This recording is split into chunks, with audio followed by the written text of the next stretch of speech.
it's Zariya. Welcome back to my channel, or hello if you're new here. I create content that helps you grow in God and prosper on purpose. Today, I am in a new environment.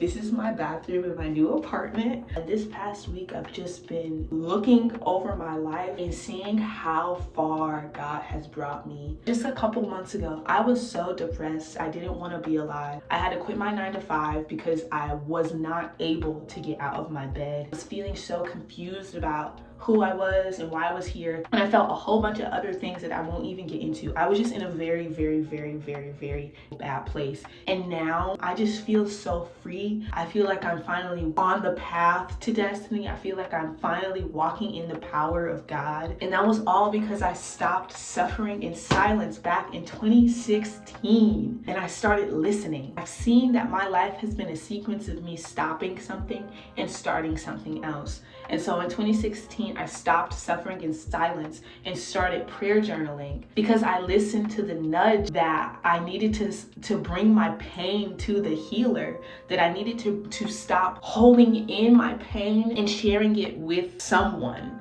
After that, I stopped walking around as a big question mark, wondering who I was, why I was here. I have lost count of how many fasts I've gone on from 2016 up until now. But I stopped walking around as a big question mark and I started fasting and seeking God diligently about my identity and purpose because I listened to the nudge to go on my first 3-day fast back in like 2019 or something. And most recently, I've stopped conforming and shrinking and running from my call and started surrendering more of my life to God because I listened to the nudge that we can only be satisfied by God.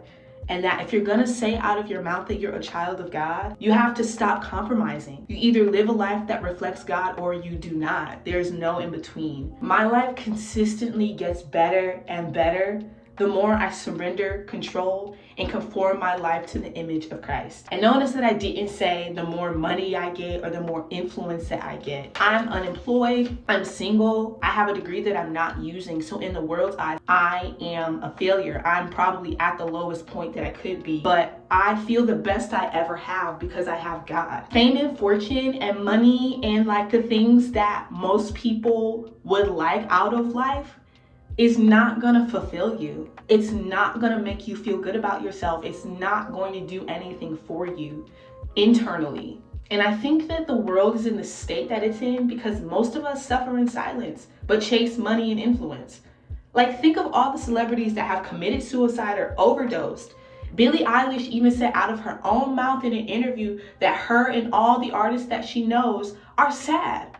They have reached the peak of what everybody wants, but they're doing drugs to get out of their reality. What is it that we're actually seeking? Like, we're in this place as America, as humans, that will post on Instagram but cry at night about our disconnect with family or feelings of inadequacy or loneliness. And I've been thinking about how in the Bible days, they tore their clothes and shaved their heads and wore specific garb when they were mourning. They were very loud about their suffering. Everybody and their mama knew that so-and-so was going through it. But now we try to make those around us think that our life is better than it actually is. For what? The state that we are in, like mentally and emotionally, is so terrible because we all want other people to think that we're this or that we're that, when in reality, we hate our lives. And I think that if we begin to stop suffering in silence and we are loud with our suffering somewhere. I began to be loud with my suffering. I felt like I didn't have anyone, and so I started prayer journaling. I went to God. So if we all just went to God, or we went to a therapist, or we went to a friend and was loud about our suffering, lives would be drastically changed. And I know this for a fact because that's my story. I felt alone. I felt that nobody cared about me. I felt that nobody loved me. I felt that my life was horrible and that I didn't want to live it anymore. I felt those things and many other things. But the one thing that allowed me to get to where I am now is that I believed that God was with me and that he was listening and that he would do something about my pain. And when I started sharing my heart with him and started listening to the nudges, things began to change. So maybe God is leading you to wake up a little earlier, or maybe just read the verse of the day in the Bible app, or leave that relationship that you're in. That thought or that feeling that keeps coming up that you can't really shake, that's probably God trying to get your attention. That's probably God trying to lead you to him. So stop suffering in silence and listen. Listen to the nudge, because your goals, your biggest dreams, your biggest aspirations, if they're not God-led, if God isn't in it, you're gonna achieve it and you're still gonna feel miserable. You're still gonna feel empty, because that space is God-sized.